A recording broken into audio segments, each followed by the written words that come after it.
It's the Benz Brunani womanist. Baby boys, baby girls, you need to hear this. Sit down, receive this realness. Make sure your cup's ready for the tea, we are go sip it, yo. Hard time scrolling for your long throats. You might learn something you never know. Collect you fine, and she's one of a kind. Don't say you're mine, say you're mine. Tell me if you want me to give you all my straws so you can put it to some use for your racist thoughts. Ay. Tell me if you want me to giddy bang, whoa, bang, bang, giddy bang, whoa, wicked bang. Sorry. Hi.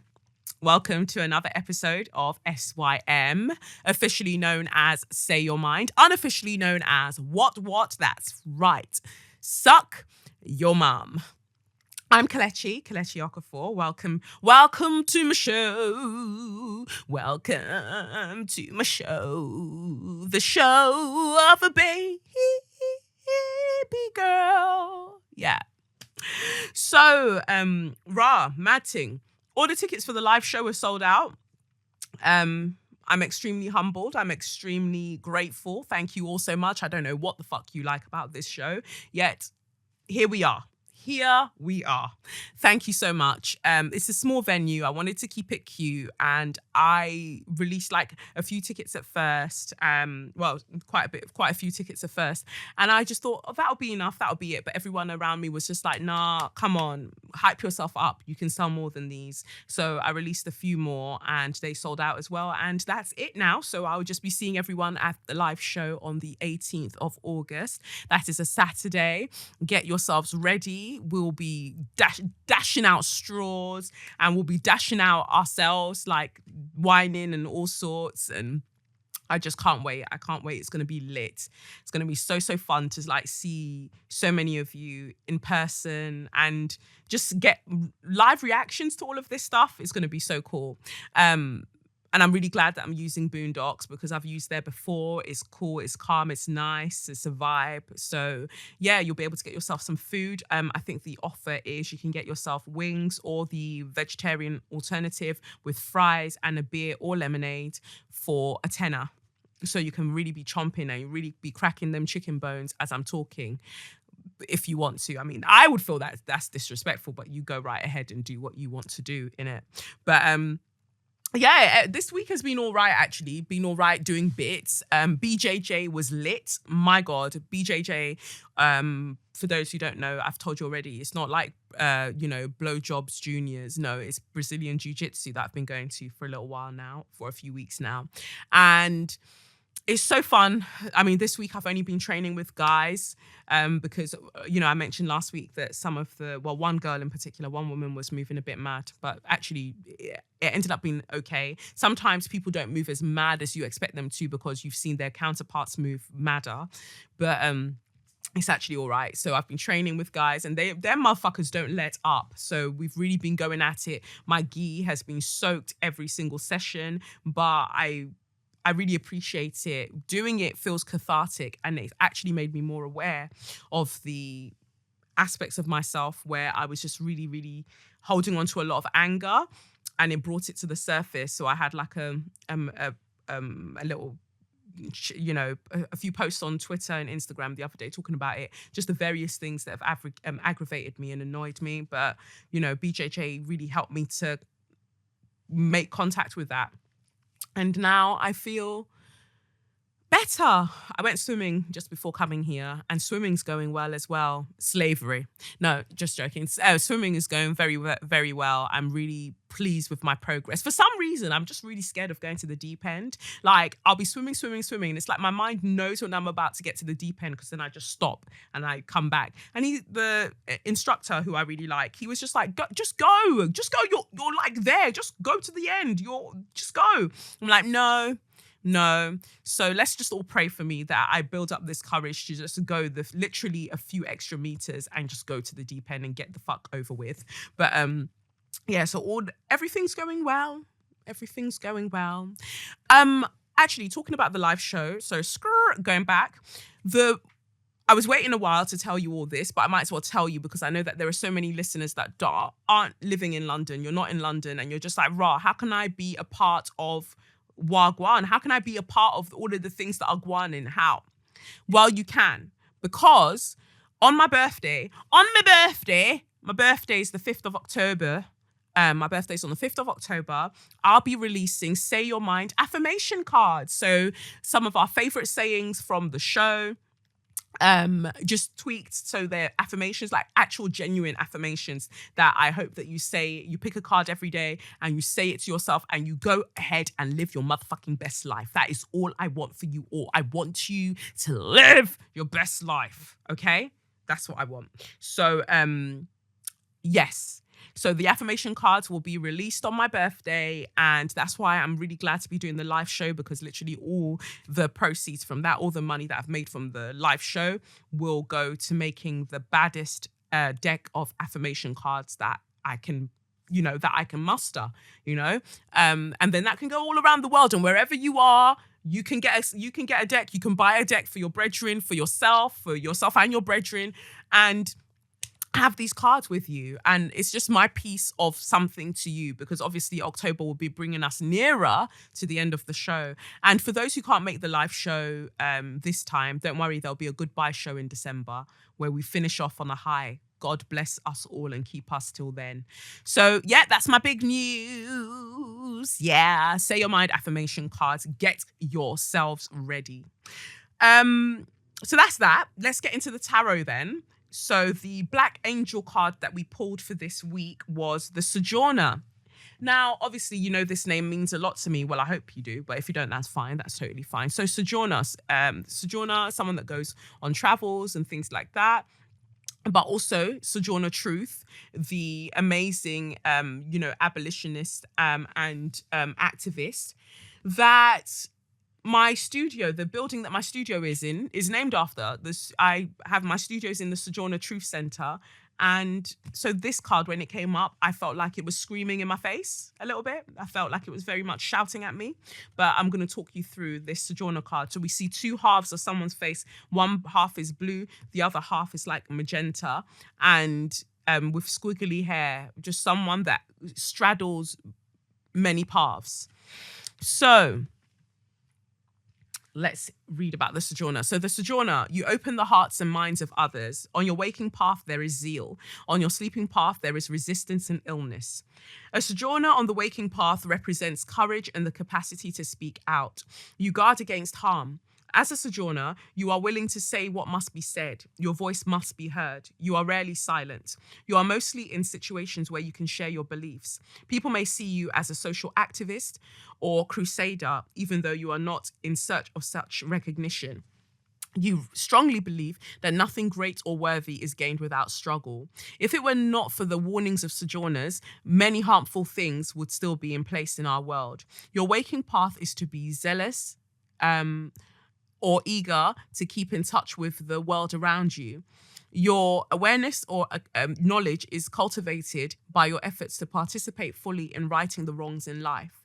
In struggle, you show the most courage when confronting limitations and illusions. You have a moral dilemma when you do not apply your beliefs to your own life. You have to be careful not to show up as a martyr. On the sleeping path, your belief system may lead you into conflict at times. People often feel you are imposing your values and beliefs. You become a know-it-all to them. They feel you expect more out of them than what they want to give. You can get stuck in your own truth and reality, even though your spiritual path is to awaken the hearts and minds of those seeking your guidance. Your ideals can push you out on the fringe and into struggle. So on the sleeping path, you can be under heavy confrontation and controversy. You may be constantly in the line of fire. You may find yourself in a continuous pattern of rejection, weighing down your spirit, possibly causing physical and or mental illness. Resistance becomes a theme in your life as your values and beliefs are challenged.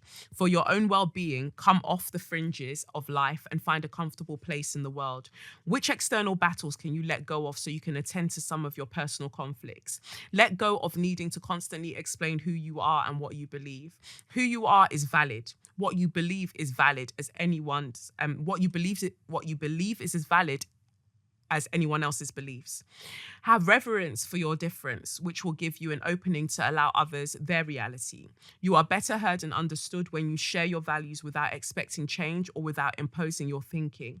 Sojourners are the keepers of the dream of being fully liberated. We need you alive and well.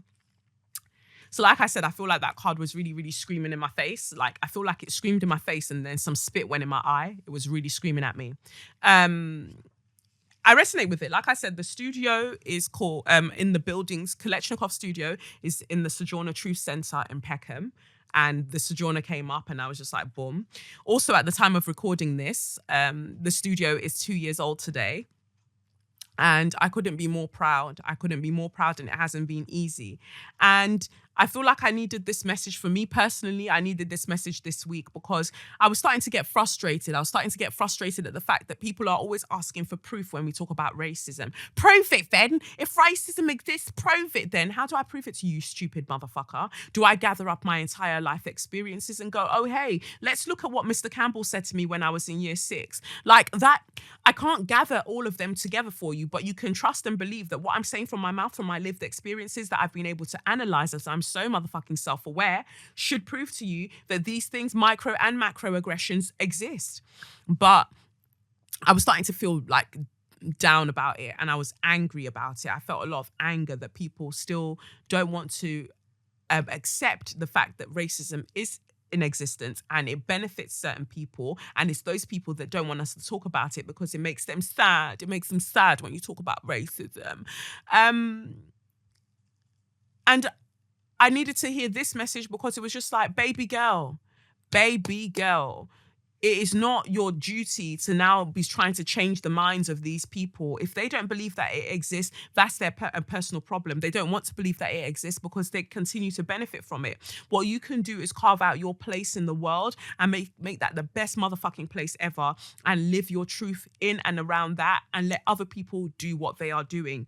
You can't come and kill yourself. Not in this England, not in this economy. I'm telling you, it's too expensive to die right now. So just live your truth and leave other people to do what they're doing. And it's a message that resonates greatly. For me, yeah, it just resonates greatly because I don't see myself as a social activist. I don't see myself as an influencer. I hate both words, really. I just see myself as a baby girl. Like, that's what I'm always saying. I'm just a baby girl. I'm just a baby girl in a baby world. Like, I'm just a baby girl in a baby world. The spirit just took over me then and I had to, yeah. The song was really in my spirit and I needed to share that with you all. But literally, all jokes aside, I'm just a baby girl in a baby world. I don't ascribe to titles as such because I think that actually what titles do is that they limit you and they limit the work that you want to do. My soul is expansive. Your soul is expansive. It is divine in its creation and it's a part of this divine creation that we exist within. So therefore, why am I limiting myself to labels and being like, this is what I am? And no, I do a number of things. And I think that anyone who's followed me for a while realizes that I do a lot of things and I aim to do a lot of things well, because I feel that they're gifts that have been bestowed upon me and within me, and I want to live my life to the fullest, using as much of it as I can. So that was the Sojourner card. And then two cards actually came up with the Sojourner. One was the 8 of Swords. The 8 of Swords. So in the 8 of Swords, we see a woman and she's in a red cloak and she's bound. She's bound with cloth and she's blindfolded and she's almost like surrounded by 8 swords.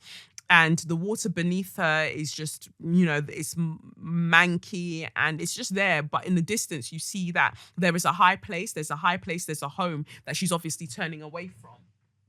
So that's the 8 of Swords. Now, the next card that came up with it was the Knight of Pentacles. The Knight of Pentacles came up, but it came up in reverse. So we see a figure, a man, it looks like, on a knight on a horse, and he's holding one pentacle, one coin out in his hand, and he's on a black horse. The black horse is steady, all feet or hooves on the ground, not going anywhere, very sure, very stable, very sure of what they want.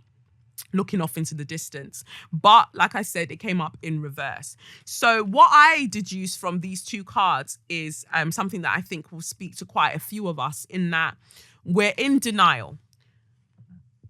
And that's what I get from the Eight of Swords.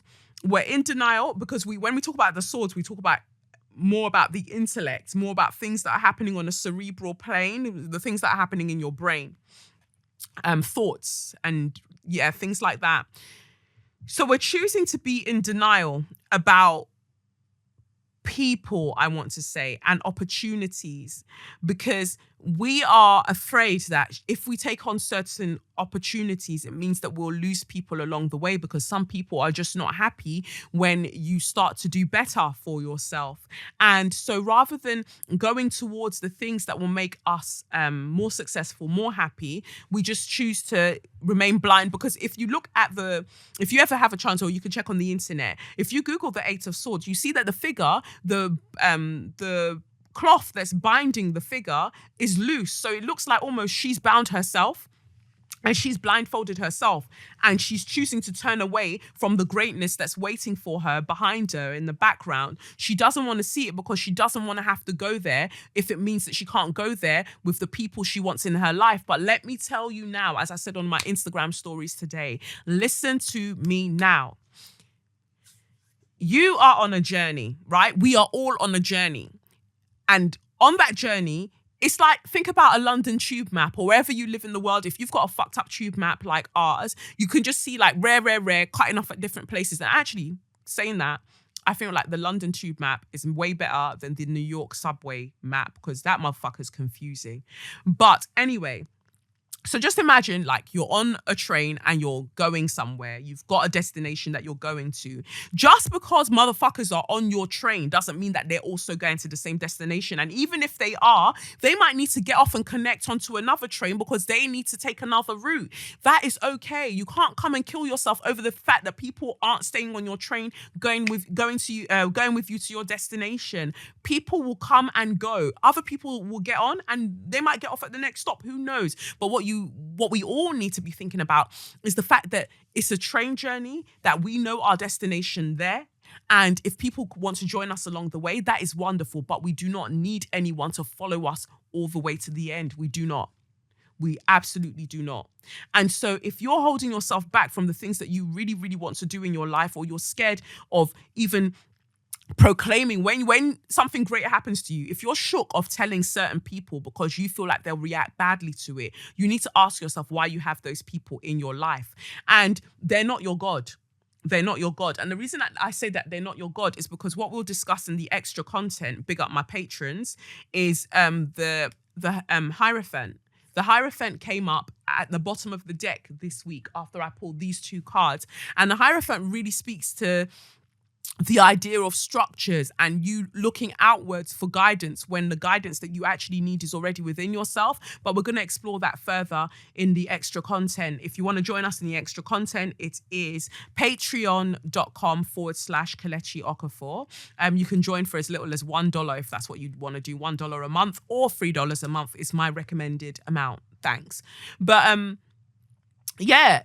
It's even relationships. If you're with someone who every time something great happens to you, they just get in their feelings, or they try to downplay it, or they say, oh, it's not that great, or they want to make it about themselves or something else, or you wouldn't have achieved this without me, and you're still staying with them because you're trying to remain blind to what they're doing, you're doing yourself a disservice. And that's why the opportunities that are waiting for you, they're upside down and you can't go and grasp them because you're thinking about these people and them being in their feelings over you simply being great. Sometimes it's not even partners. Sometimes it's parents. Sometimes parents can be enemies of progress. That is a wild thought, but I'm going to put that out there. Even if parents have become better at supporting you in what you're doing, even though they would have preferred for you to be a doctor, lawyer, whatever. Now they're supportive of the fact that you're doing something slightly different, or maybe you are a doctor, lawyer, but they want you to now be consultant. They want you to now be this and do that and be partner or whatever. They want you to be doing all of these things, but that's not what you actually want for yourself. Even if then they've now become supportive of the things that you're doing, the voices that they used to speak to you with, the things that they used to say to you have now become embedded embedded in your subconscious. So even now that they're saying positive things, you can't help but think as they used to speak to you. And so you're doubting yourself and you're not going towards your the things that you want. Or maybe it was never them. Maybe it's just you. Maybe you just self-talk in a very negative way to yourself. So when opportunities arise, you're like, oh, I'm not going anywhere near that because I ain't shit and I don't deserve all of them good things there. Why? Why do you not deserve all of the good things? Fix the fuck up and go and get your good things. Go and get them. Okay? Because you deserve. You motherfucking deserve. If you listen to this show, I know you deserve. I know that you are a badass human being. Go and get the things that you deserve and stop talking yourself out of your own greatness, because what? Tomorrow, it is only you that will cry. Nobody will cry with you on your train when you don't get to your destination, or you get to your destination and you don't have your Oyster card or your rail card to exit the station and go where you're going. If you don't do the work now, only you will cry. So the work that you're being asked to do is to be more compassionate towards yourself and talk yourself up, hype yourself up, and go after the things that you deserve, regardless of who's feeling some type of way about the things that you want to achieve. Regardless of who it is, you are the person that can undo their work. Only you can undo their work by telling yourself that you are great and you are a child of the universe and you deserve every motherfucking thing. So we'll talk about that in light of the Hierophant when I move on to the extra content. But that's the tarot for this week. Yes. So letters of Share Your Magnificence. I love that you are now all aware that you can send me letters for Share Your Magnificence, as well as So You Mad, and as well as Straw of the Week, aka Suck Your Mum. So I really, really appreciate that. Anyway, let's get into it. So my first letter for Share Your Magnificence comes from Demetrius. And he says, hi, Kelechi. Sorry for another long letter, but it's needed. I hope you're well and life is treating you like the baby girl that you are. Baby girl. Anyway, first of all, I wanted to congratulate you on becoming an official award-winning Ben's Panani womanist, and showing the world how Black women are run things in the fitness world. Boy, yes. For my Share Your Magnificence, I'd like to nominate Black History Walks, a collective of teachers, artists, authors, filmmakers, athletes, and IT professionals who collaborate to produce events about British history, focusing on African and Caribbean people throughout the year. I randomly stumbled across them on Twitter as their page was on my recommended list of people to follow. I didn't really think a UK-based Black History Walk group was a thing until I went onto their website, and boy, was I in for a surprise. The walks are all organised to focus on specific local areas in London. As I live in Hackney and my family have roots in Hackney, Camden and Chelsea since the 1920s, I decided to go on the Dalston Walk with my partner last Sunday. It was raining that day, so I didn't think that many people would turn up, but I was surprised to see that everyone who had bought a ticket was there. Raincoats on and umbrellas at the ready to soak up some knowledge. I love that wordplay. Anyway, I thought I knew a fair bit about the local Black history of Hackney, as my parents and grandparents frequently talked about our family's roots in the area and local history when I was growing up. But I was blown away with some of the facts that our guide talked about during the walk. For example, how the police would regularly raid one of London's most prestigious Black-owned nightclubs, the Four Aces, on Dalston Lane for no reason when it was frequented. But when it was frequented with white artists, it wasn't raided at all. How some of the council estate names in Dalston are named after white colonialists who brought money into the area, and how Hackney Council originally wanted to erase the name of the great CLR James from the relocated Dalston Library on Dalston Square. But what really had me shook was learning about how Dalston was a major hub for the Black Power movement in the 1970s and 80s, and how Black women were at the forefront of this movement at both local and national level. Because, you know, Black women have been out here from day. We've been doing bits, we've been doing bobs, bop. Anyway, back to the letter. So much so that if it wasn't for efforts of Black women protesting for the safety of young Black men in police custody, tape recordings during police interviews wouldn't have been introduced as early as 1988, something that mainstream media won't tell you. Our guide was obviously from the local area, as he spoke with such passion and confidence as we walked around Dalston, especially when he talked about Black women being at the forefront of campaigns that has allowed us to come so far as Black people in this country today. It was truly an educational and humbling experience. Black History Walks organised local walks in areas including Soho, Notting Hill, Clapham, Elephant and Castle, and Brixton. They also organised public film screenings on Black history and current affairs in venues all over the country, plus talks and workshops on a variety of related topics every month, all year long. Mainstream society isn't going to teach us about our own history. In fact, it's inherently built to smudge it out. It would be great if you could shout out their website and social handles, as we need to keep promoting organisations like this in order to have the right educational resources at our fingertips. Have a blessed day, Demetrius. P.S. I'm looking forward to throwing straws at the live show soon. Yay! So if you want to follow Black History Walks, it's blackhistorywalks.co.uk. Their Twitter handle is blackhistwalker. So that's BLACKHISTWALKER. And the Facebook page is at Black History Walks.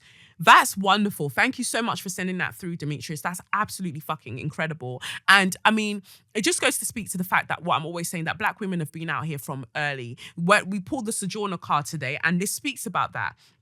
The fact that if these energies, if these people, these spirits didn't take up physical bodies and come to impact change in our communities, where would we be? So all of you people that like to throw around the word, oh, social justice warrior, as if it's derogatory, your mum's pussy is sour. That's what I have to say to you. Your mum's pussy is sour because you're a prick. Because what is derogatory about somebody wanting justice that actually benefits you also? Black women have been out here from early, caring about the safety of young Black men, fighting against the brutality that police have inflicted upon us from early.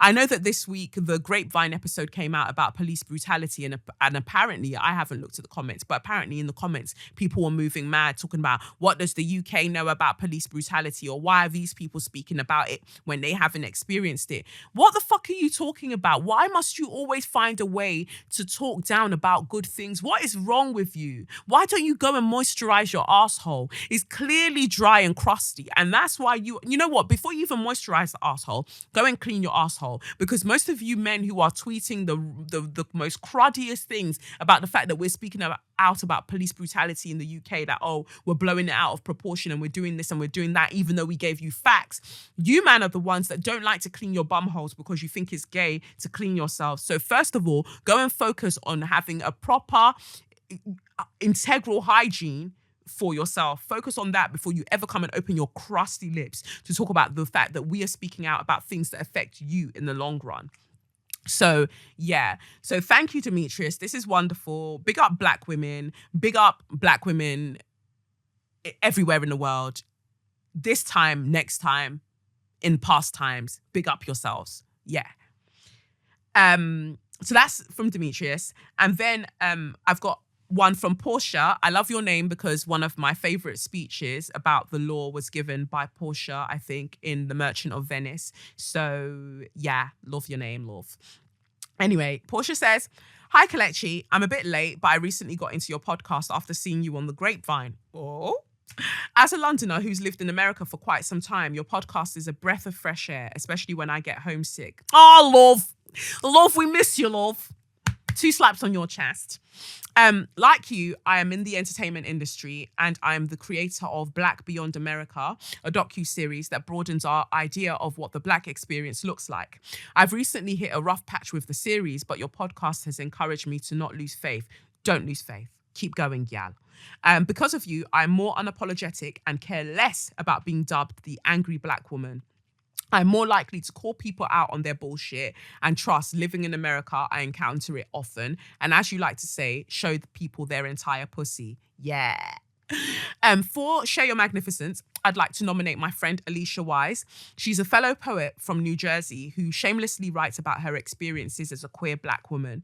She's one of the few poets who can bring me to tears. Whenever I'm discouraged, she's an important reminder to stick to your truth. I ran into her yesterday, a few hours after I thought of nominating her. I told her about your podcast and she was eager to listen and support your work. I'll attach links to some of her poems below. I'm really sad I'll be missing your live show, but I know it'll be great. Thank you for carving out yet another important space for Black women, and I hope to work with you in the future. P.S. You can use my government name. And she put a link to Alyesha's poem, so I will add that as well. And I'll also give you some links to Black Beyond America as well. So big up yourself, Portia, for sending that through. Big up Alyesha. Big up all of you Black gal them who are just doing amazing things creatively and mixing it with the academic and everything there. Like, you are appreciated. You make the world a better place. You literally, anything that we create in this life impacts the world in some way, but you get to decide whether you impact the world positively. So that's really up to you. Let me see. Then I've got one from Camise, who spelt my name in a very, very wild way, but I'll allow you, Camise. She says, good morning.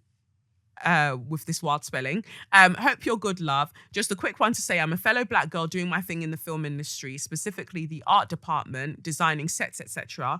When you're ready to do your thing with directing and you think you need a production designer, message me. I will help in any way that I can. I see you, I hear you, I feel you. Keep doing you. I really appreciate the podcast. But thank you, Camise. And she's actually working on The Crown. And as much as problematic as I find The Crown to be in terms of the storyline, but I know they're only depicting actual history and the fuckeries of this monarchy, the set design is impeccable. So Camise, 2 slaps on your set, on your chest rather, and 2 slaps for the set, because that motherfucker's incredible. Well done to you. And we'll be working together soon, because obviously I want to create Wild Seed by Octavia E. Butler as an epic trilogy that will rival all the work of that man who did Star Wars. His name's gone out of my head, but I'm sure you'll remind me, or it'll come to me later. Anyway, yes, I want George Lucas. That's it. I couldn't not find the name. Yes, so George Lucas. When I do Wild Seed by Octavia E. Butler, it will rival the works of George Lucas and all of them man there. It's going to take me probably decades to do it, but Camise will work together and we'll create the most amazing set. So, I think that's it. And then I got a message from Sarah when I just had an angry sort of outburst on Instagram about all the fuckeries that just seems to happen generally. And Sarah said, she just sent me a message that was just lovely. And she says, Dear Kelechi, just wanted to send you a hopefully not too lengthy message of love and deepest admiration for you and what you do. As there are only a select number of episodes left, which by the way has me distraught just thinking about it. Hopefully it's because you're planning an even madder second season and not because you don't plan to do podcasts anymore. I felt it was important to reach out and let you know how grateful I am to you for quite simply being you and allowing us to experience the essence of who you are and what you stand for through the podcast, through the medium of social media and this podcast. I've been listening from the beginning of the podcast's run, but the episode's topics that stand out in my mind the most are the troubles your family had with the Met Police, as well as the hardship you went through during and after your miscarriage.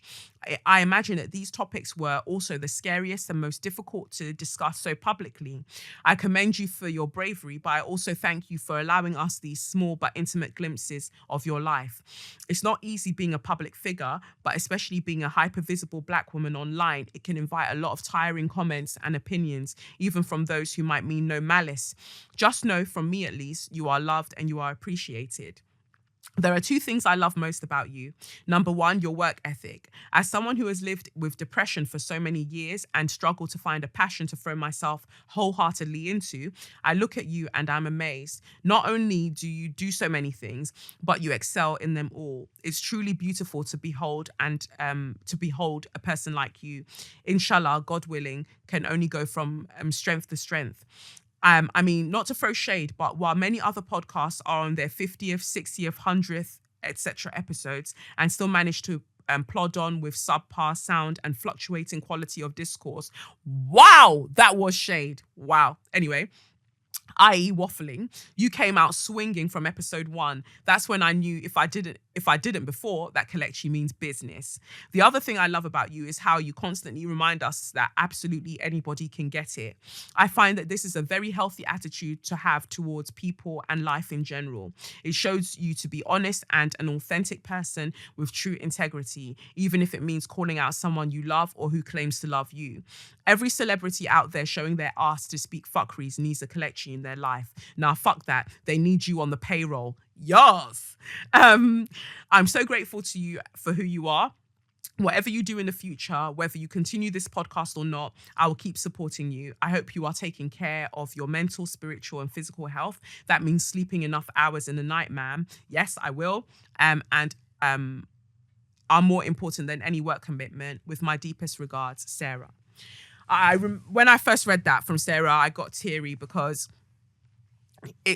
it's so hard. Like, sometimes things are really, really bothering me, but I'm just like, no, I need to just carry on because I need to carry on and I need to just do things. And it was just nice to read something like that with someone reminding me of lovely things, as opposed to kind of how hard I am on myself in my head. And, you know, even the tarot cards, they speak to me a lot, because this week I've spent a lot of time beating myself up, even though I've done some really, really cool things, you know, over the past few months and past few years, really, or this past few lives, whatever. But constantly I'm just like talking to myself as if I'm not worth the things that I'm achieving. And it came to light when I needed to bill a particular broadcasting network for some work that I'm doing for them. And I started to question, how much should I bill them? How much should I do this and do that? And first of all, it was the initial stages where they hadn't even mentioned about paying me. And I was already getting vexed because I thought, why is no one talking about the payment of this whole thing? Because I'm not doing any of this shit for free. And I was thinking, but why don't you just open your mouth and say? Like, and when I was speaking to my therapist this week, because we had a break of about a month from seeing each other, because she was doing bits and I was doing bits and stuff. When I finally saw her, she was just like, no, let's talk about the real issue here. It's about you not placing the monetary reflection of your worth. You're not doing that. You're not demanding what you're worth in terms of money. You're letting people come with these meager offers, and you're like, but you know, it's because they don't have this and they don't have that. But that works when you're talking about smaller organizations. But now you are faced with a massive corporation, and suddenly you're doing brrr. She didn't say it like that, but I'm saying like that. She's like, you're doing brrr, instead of like telling them what you desire. Tell them, because you know that the body of work you produce deserves that. So tell them. So if you're not telling them, it's because there's a voice that's telling you that you don't deserve this thing. Whose voice is that? And we had a conversation about where that voice comes from, where I'm just undercutting myself all the time and refusing and actually being in denial about the number of things I'm actually capable of. Like, I'm doing all of these things here and I'm telling everybody else, hype yourself, but I'm not truly hyping myself and doing what I need to do. And a lot of the readings by my favorite tarot readers that I've seen recently have talked about the travel, definitely travel, and we're going to come back to that soon. Travel and letting go of old thoughts and people that no longer serve us. And I know that I need to let go of that thought pattern where I proper beat myself up over everything, rather than just talking to myself in a loving way and letting myself know that I'm doing as the best that I possibly can do, because I didn't come out here to be mediocre. And I know that every day I'm putting in that 100%, even if that 100% means resting, I need to do that as well. So thank you, Sarah, for your message, because it really spoke to me in a way that I should be speaking to myself, and it reminded me that I need to speak to myself in the way that you have spoken to me. So I appreciate you all greatly, and thank you for sharing all of the magnificent things that you shared with me this week. 2 slaps on all of your chests wherever you are. Big up yourselves. So let's move on to So You Mad. So You Mad this week, boy. It's really funny. So You Mad this week. the theme of it is white girls moving mad on social media in the DMs. White girls moving mad in the DMs on social media. Yes. So the first person that moved mad was a Chloe Anderson that decided to send me a message on Instagram because I was talking about my experience at BJJ on IGTV. And I was talking about the way that racism works and that as a black woman, as a brown skin or dark skin black woman or whatever, with short hair as well, with a muscular physique, that I'm not afforded the throes of femininity, and that impacts me when I'm in these classes because I'm not encouraged the same way that, let's say, a white blonde woman is being encouraged. This is what I said, or this is my people, as you are listening to this show, this is all I said in this IG video. Homegirl comes into my DMs. First she writes a comment and she deletes the comment only to write it to me via direct message, and she goes, I feel like I need to read it because the madness that entered her is unlike anything I've ever seen. But she basically said, how do you know that what the person did was based on your race? How can you prove that? How can you prove that it was based on your race? I really want to find her message, but I think I must have deleted it because I just didn't want... Oh, no, I didn't delete it because I'm not that kind of person. She says, hi, I have a question in regards to your video. I'd really like to know why you think that all of the actions of this woman are because you're black. What factually has she done to prove that it is because of your color? Also, the fact that you are doing videos like this is actually more harm than good. She didn't say doing more harm. She said it's actually more harm than good. Because on the other hand, to the point you are trying to get across, you are doing worse than what she is doing to you. Her blonde hair, white woman, la la. Did she at any point say because you are black, you are being treated differently? Because you are directly saying it's because she is white. Yeah, and she ended it with a question mark. And you know me already. I told this Chloe about herself. I told her about herself because she needed to be told.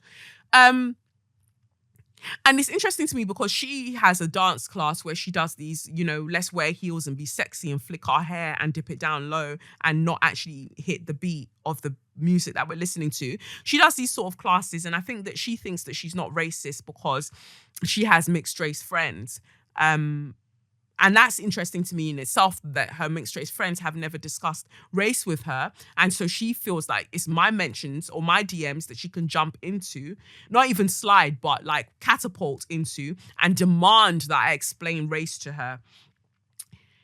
Clearly, we can see from her message that she's got me fucked up and she's got the situation fucked up.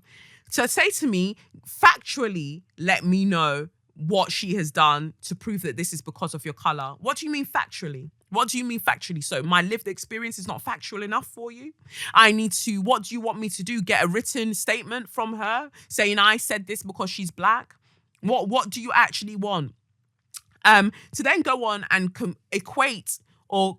Yeah, I feel like she convolutes me speaking about race and mentioning that the woman is white and blonde. It's racist for me to mention race. And Gilan Kinwani, she wrote a thread yesterday on Twitter when she looks at the different ways in which white people get to the point where they say that you're the reverse racist. And basically, you mention race, they've never thought about race. Well, you're the one talking about race, so you're the racist. Or you mentioned race, they feel bad about the fact that they're realizing that they get some benefits because of the race that they are. Okay, so you're the racist for bringing it to their attention. And this is basically how Chloe wanted to move with her giant racist peach.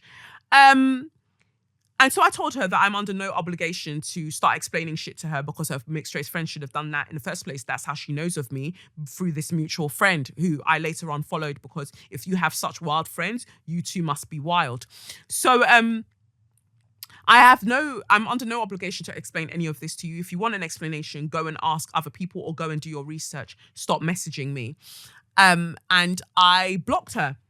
She then went on her page and said that I typed at her aggressively by simply denying her any access to me. I was aggressive in that. So it's funny because only a racist would write me this sort of message, but only a racist would also talk about me typing aggressively. She's therefore showing, it's a self-fulfilling prophecy. She's showing what I just said about racism, in that you're inferring a characteristic about me or onto me based on my color and my gender. That's what you are doing, and you've proven my point. So I went on Instagram stories and I spoke about this, and I spoke about the ways that racism works. The fact that Oprah can go to a store and be looking around to buy something, and a store assistant comes up to her and goes, oh, don't touch any of that. You won't be able to afford it. What did she base that on? What did she base that on? Did she not base it on Oprah being black and a woman? Or nah? Or would you have preferred for her to say, oh, I don't think you can afford it because you're black? We never need to hear the end, because you're black, because the beginning part of the statement has already told us that it's because you're black. But because you're white and you have never experienced it, you expect that people would say to us, because you're black. But that's not how it works in this world, you dumb cunt. That is not how it works. So I explained all of this on Instagram stories. Trust and believe, then my story started getting reported, and Instagram were like, oh, we've removed this post. We've removed this post. So this is a massive fuck you to Instagram, because you seem to like deleting posts by black women when they speak about white supremacy and they speak about racism and how it affects them. You delete our posts, but you're very, very happy for all these men like Trump and all of these other people to be out here saying the wildest things about people, and they get to stay there just where they are. It's funny that she's reporting the things that explain racism to her when she's the one that asked to be told about racism. Can you not see the neuroses of toxic whiteness? Can you not see it? How you are the very person that asked for an explanation, and then you're upset when you get the explanation. So you never wanted an explanation in the first place. That's why I didn't give you one initially, and then you went and said I typed to you aggressively. So this just goes out to people like Chloe, white women who are in the fitness industry, who are horrendously racist. They don't understand the meaning of the word racist or racism, so they feel like they can conflate it with you just not having any time for them and their fucking foolishness. So they'll go on and say, but you're the racist, you're the reverse racist, by mentioning race and by referring to someone as white woman. White women don't like being referred to as white women because they just like being referred to as women. It's the rest of us that need to take the motherfucking prefix. And that's not how it's going to run from now on. If I have to be a black woman, you have to be a white woman. That's how this shit's going to run. All right? Cool. I'm glad we're clear on that. But she's just a representative of how frustrated I get with the fitness industry, or any industry at that, where people don't want you to talk about race. They want to keep benefiting off your blackness, but they don't ever want you to mention your blackness. And to me, that is a wild state of affairs, and I will never sign up to it. I will never, ever be okay with it. So it got me really upset, that idea of prove the racism to me. Because the NHS wrote back to me, guys in St. Thomas's Hospital wrote back to me, and they said, after I cussed them out in my previous letter in response to the first letter they sent me, saying that they couldn't find any way to prove that my treatment during my miscarriage could have been linked to my black womanness. So they wrote to me again and they said, oh, we just wanted to clarify that we didn't mean this and we didn't mean that. And also, there's nothing more we can say about the race part of things because we don't think that was the case. And if you have an issue with this, you can take it up with the parliamentary ombudsman. And that's what I've done. I'm not resting until these people have something in place, checks and balances in place, so they know when black women are being treated very, very differently within the healthcare system. Until that happens, I'm going to be at your necks. I'm going to be stepping on your necks and I'm going to be putting pressure on your throats because it's not fair. So I've taken it a level up. Like Sierra says, level up. So moving on, the next story of white girls moving mad in the DMs, if I can just get to it, is a girl, a Georgia college student who sent a racist message to her new roommate, and she blames spell check. So Georgia Southern University officials have said the college will not stand for bigotry or racism after a white female student was accused of sending a racist slur to her future roommate. Screenshots of the text exchange shared on Facebook went viral after the student's future roommate, who is black, sent a message introducing herself. After accidentally calling the future roommate, the white student appeared to accidentally send her a message that had not been meant for her eyes. She sent to the black roommate, "Her Insta looks pretty normal, not too niggerish." The student responded, suggesting that she had meant to send the message to a friend about a future roommate rather than send her the racist message directly. "OMG, I'm sorry," she wrote after realizing her mistake. "Damn spell check. I did not mean to say that," she said. "I was texting Hannah and I meant to say triggerish, meaning you seemed really cool. Nothing that triggered a red flag. I'm so embarrassed. I apologize," she said. It is unclear whether the other student ever responded to the message. If she's a black girl, like I know black girls to be, I don't have anything to say to the message that you just sent. I'm just going to put it on social media so you can embarrass your entire pussy. The woman who wrote the apparently racist message appears to have deleted her social media account. Oh, just like Chloe, deactivating the thing after you went and looked for trouble with a black woman. However, her name has been shared repeatedly online by fellow students demanding the school take action. One friend of the would-be roommate who shared screenshots of the text online told NBC News that she believed the white student's decision to blame spell check was for the racist text was just a cover-up. "Triggerish is not a word at all," Deja Morrison said. "The closest word to that is triggerfish. So for her to cover those things up, it just didn't add up." In a statement released online, Georgia Southern University President Shelley C. Nichol said the university shares the hurt our community has expressed following the use of a racial slur exhibited in a screenshot on social media. The use of such racist comments is offensive and unacceptable and in no way reflects the attitudes of or values of Georgia Southern University, Nichol stated, adding, "To be clear, there is no place for bigotry or racism on our campuses." The university president did not say whether that would mean the student would face any consequences over the incident. I think that's really interesting. Niggerish. Do you know how hard you have to type on iPhone or any smartphone for that matter to let it let you say nigger? It won't even let you say fuck. What the fuck is ducking? Every time I want to say fucking this, fucking that, iPhone will change it to ducking. So it sure as well as hell isn't going to let you say nigger. But you wanted to type niggerish and you accidentally, but see, this is the same thing that happened with that woman who decided to send me my own post and write shit underneath it. God will continue to expose your entire pussies because you don't know how to behave. God will continue to show you to be the absolute dickheads that you are because you don't know how to behave. How dare you? You went to go and look on the girl's page. You wanted to check that she wasn't too black or the kind of black that you would find intimidating. And then you wanted to let your friend Hannah Montana know that, I've had a look on her page and she's not too black. She's not too niggerish. And as God would have it, God wanted you to show your entire asshole and you sent it to the actual girl. You sent it to the actual black girl. Now look at your life. See, because you're inconsistent with the use of social media and you're inconsistent with the use of seasoning on your food. That's why your life is an absolute mess. That's why your life is a mess. To me, it's just disgraceful. And then to come back and then try to cover it up by saying, no, I meant to type triggerish. What's triggerish? What's triggerish? What is that word? Why are you making up things? Why are you trying to save yourself with such bad excuses? Very terrible excuses.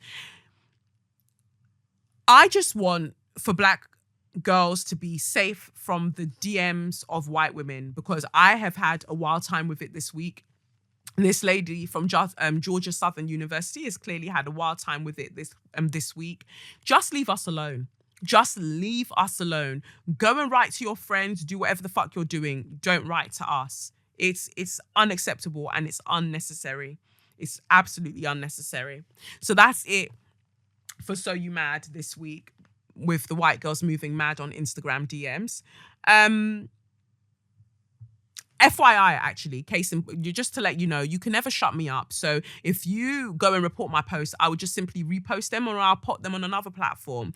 And to me, the behavior of Chloe and her people them that came on my page to try and report the thing. First, she put her page on private.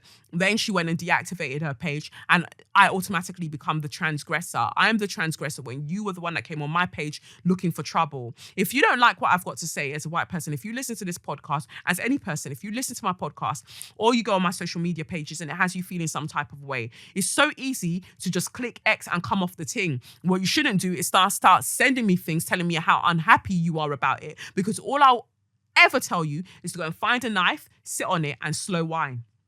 That's all I ever tell you to do. So that's that for So You Mad. Moving on to Straw of the Week then. Straw of the Week goes out to Lou Barrett. And so thank you for the nomination coming through to the SYM email address. And that was sent in by Angela. So Angela says, "Dear Kelechi, can I just say that you are a real treasure? Thank you, love.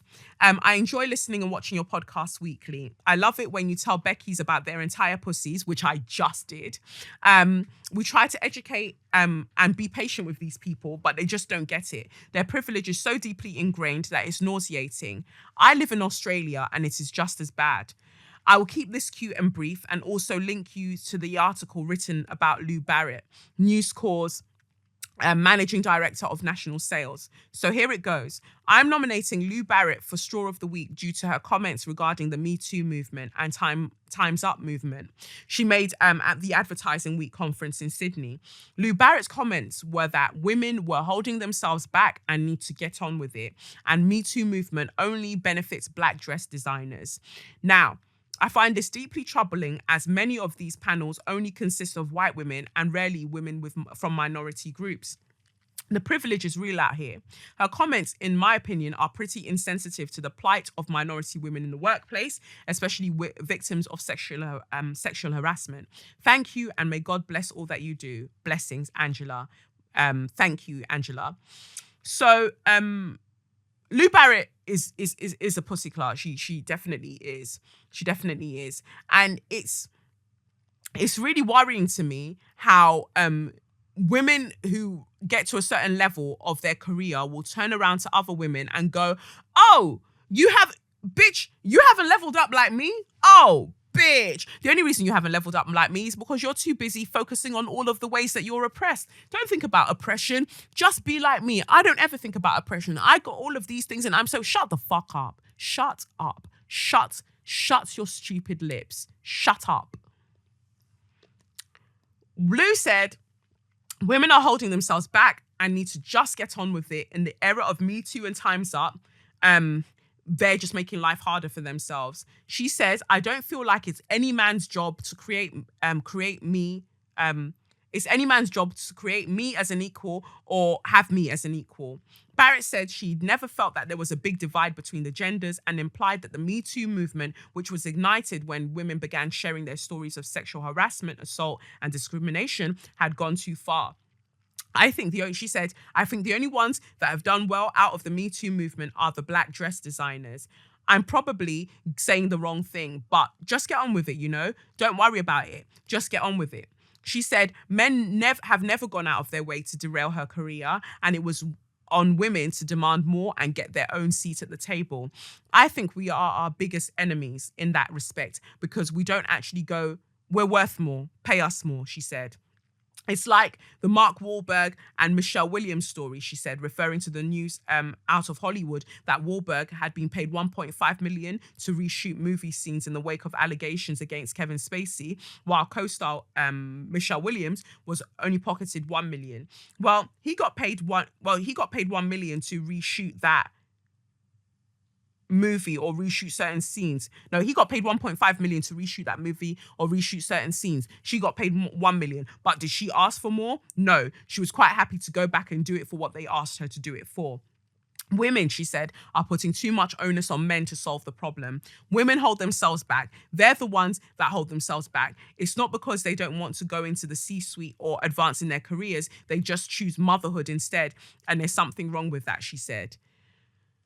I can't even read the rest because she hurts my head. Like Lou Barrett, like I totally agree, Angela. She can have Straw of the Week because she's a fucking idiot. Like she's a fucking prick. Like she can definitely have Straw of the Week. It blows my mind when other women talk about the violence inflicted upon other women as if it's merely a figment of their imagination. Like, oh no, you're not being held back in the workplace because you refused to suck your boss's dick, or you didn't let him like flick your skirt up that one time. You're being held back because you just haven't asked for the things. Do you know the number of fucking women who have asked for all of the things and have not received them?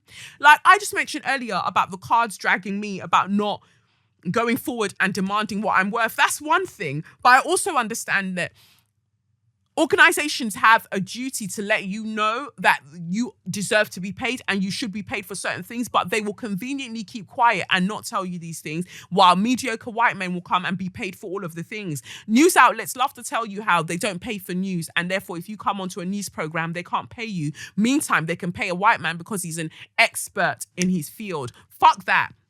I'm an expert in Ben's Punani womanism. Cut me my motherfucking check. That's what you need to do. But again, they're used to asking because society has been constructed around them to let them know that they are capable of asking and they're entitled to asking. Society hasn't been constructed to let us know the same thing. So yes, I do agree that we should be going out and asking for more, but don't make it out like women just suddenly thought, oh no, they're not going to ask for it. No, they've been conditioned and socialized into thinking that they don't deserve more, so they accept what they're given. And you can't pretend that when the women do ask for these things, they're not beaten down and told to accept less. I have a friend right now who works in the construction industry, and there are white men who are vying to not let her have a senior role because they said, oh, they just don't think she's ready. Why isn't she ready? Because she has more qualifications than the white men that you want for this same job role.